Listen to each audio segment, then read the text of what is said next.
Mukulikeyo.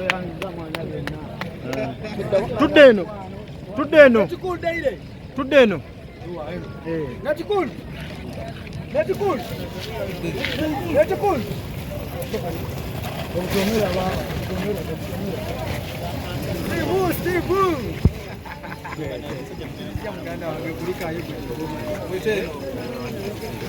Kochi, wali yatugamba mu Uganda esinga America, kiri kitya?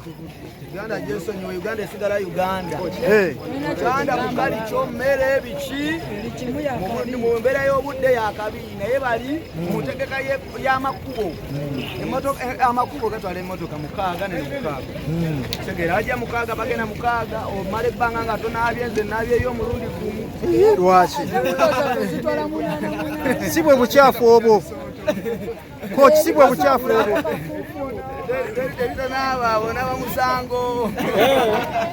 Kapiripiti yatuuse eri omukyala n'aguzinga. Tebalina byangu yakubira bano ba Tiger ne bakonekitinga mangu security ino mwero kaminga era basaze nga security eno yakikolako dekyeri. Ese aya mkulike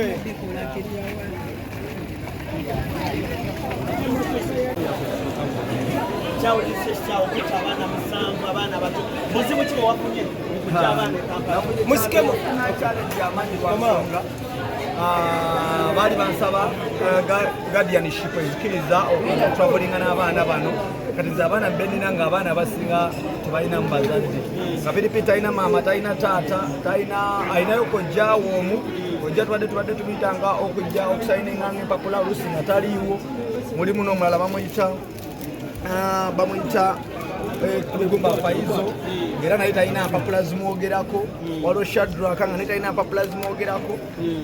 Nafunye nnyo obuzibu bw'amaanyi okuba nga nsobola okufuna documents bwe twamala ozifuna ne tuzibaweereza eri ate abeeri nabo nga batuweereza amateeka gaabwe ge tulina otutambulirako. Omwana ogenda ku stage ng'alina okuba nga yasanyingibwa taata we ne maama we naye kyatuyambye nti bwekyajja bwe babiweereza amateeka ng'era abazadde tetubalina ne tufuna challenge y'amaanyi end of the day ne tugenda mu URSB ne tugenda ne Ministry of Foreign Affairs ne tusayiningira ku mpapula netubanga tusobola okutabulinga n'abaana bano.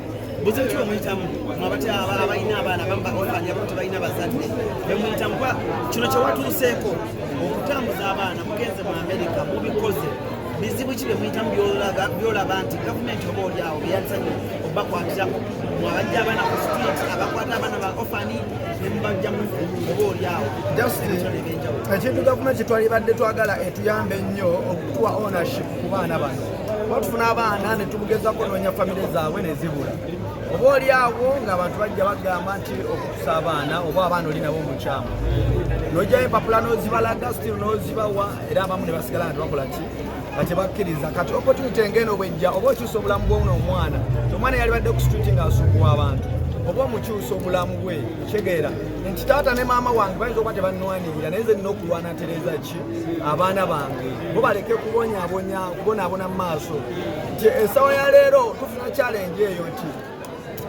otuuka okutravelinga n'abaana ne bakugamba nti oba talina maama oba talina taata muleke twalamu abaki abalala kati gwe ne weebuuza nti oyo omwana talina maama talina taata talikyusa bulamu okitegeera so ng'olaba nti bw'oba omulekeredde n'oteewaayo kulemerako omwana agenda bonaabona n'abaana bazadde babonebone n'abajja okole ki naye nga ffe tulina olemerako okuba nga gw'otandika okukyusa obulamu bw'ono omwana naye n'akyusa famire ye. twawulidde ebyokumiitinga DJ Khalid famire ya Michael Jackson kibadde kitya kituufu bibadde byanjwanjwa DJ Michael Jackson twagimiitinze twanayetinze omukyala gwe bayita Melissa famire naye ng'obuzibu obwabaddewo DJ Khalid bwe yalaba performance yaffe n'apostinga n'atwandikira ku Instagram n'agamba atwetaaga kati mu kutwetaaga process y'emu ne American's Got Talent gye badde kola ki etwetaagiramu kati bwe twatravelinze ne tugenda n'agamba ajja tulaba nga tugenze bwe twatravelinze ne tugenda ng'ate American's Got Talent program gye yakola timutuka twatuukayo Saturday Tutatukayo Saturday ne tubeera mu interviews tukwata interview gye twatandika bikino olunaku lulamba ne tukolamu rehearsal olw'eggulo ku stage. Then ku Sunday kumakya ne tuddamu ne tukola interview endala nga batukwata okutambula mu kibuga.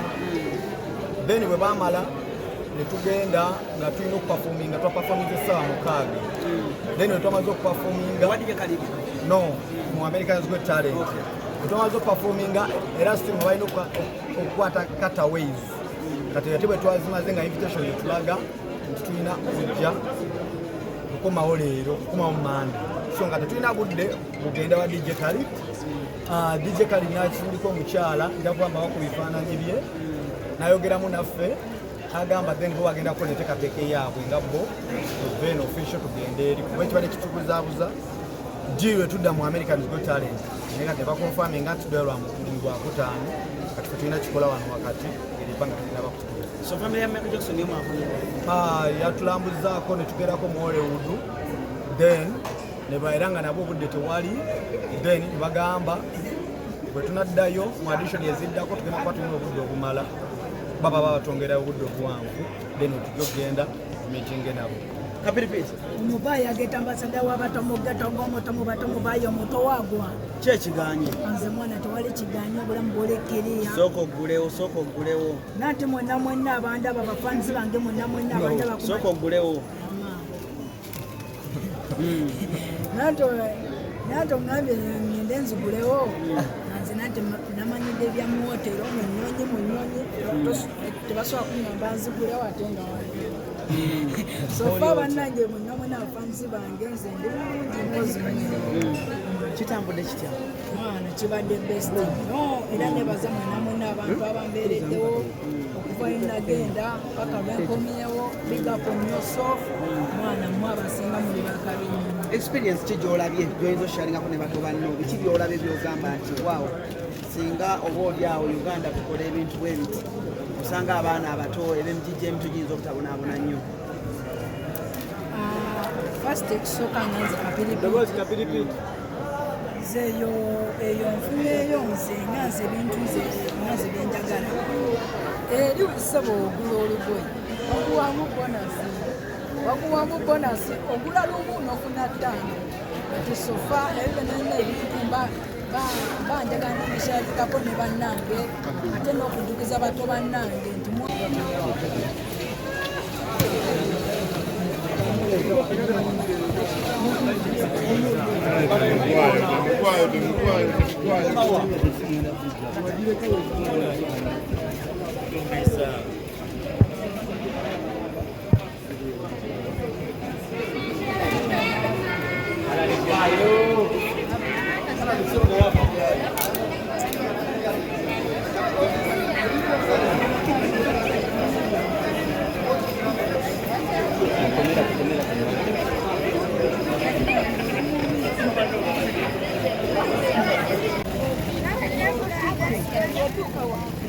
Kapiripiti mubaya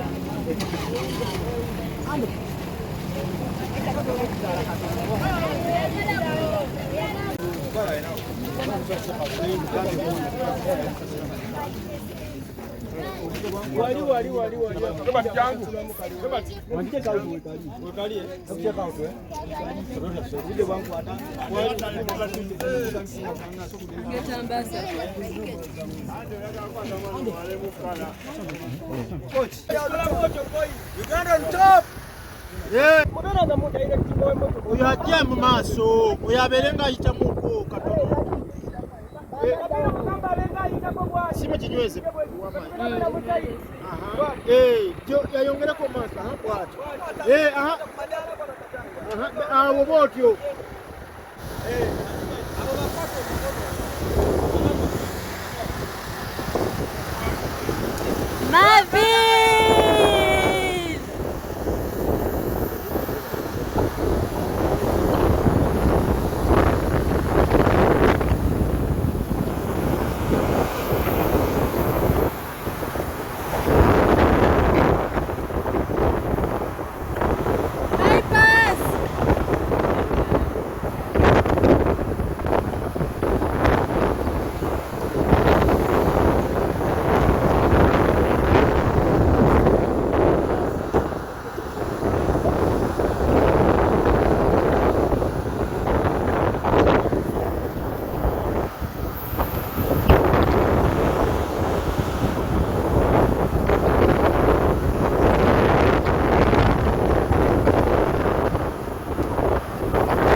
tuyitako.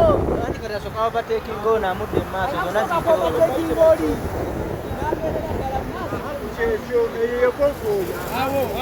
Wow. Amina. Zichajja.